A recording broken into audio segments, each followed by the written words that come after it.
Welcome back to B2B Marketing School. Today's lesson is brought to you by Amy Millard. She's the CMO at Spigit. We talked to Amy in episode 280 of the B2B Growth podcast.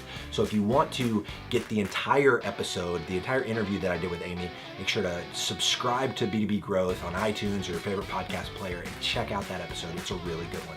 Amy talked to us about how they doubled conversion rates at Spigit.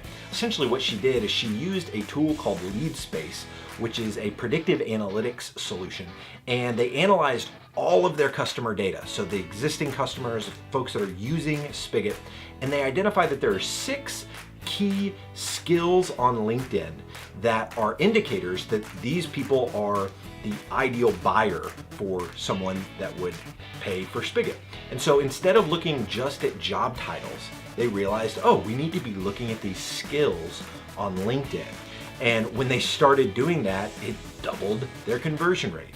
And so the biggest takeaway that Amy shared with us after going through this experience, she said, CMOs have to be willing to experiment. She said every CMO should allot a certain amount of their budget just for experimentation. Because she was like, if I didn't experiment, I would have never figured out about LeadSpace.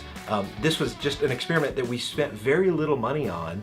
We didn't invest a lot of time and resources in it, and it ended up giving us amazing results. So she emphasized the importance of experimentation and being willing to do that.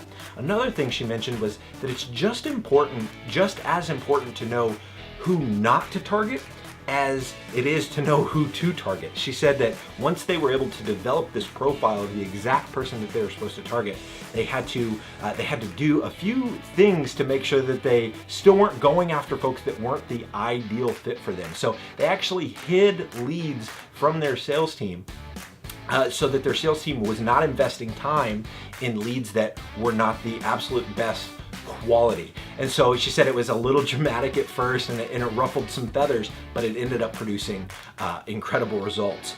And it optimized the sales team's time in the most efficient way because they were only working on deals that were with best fit accounts. If you liked this episode, make sure to subscribe to this channel. Also leave a comment below. Let me know how you're experimenting with your brand.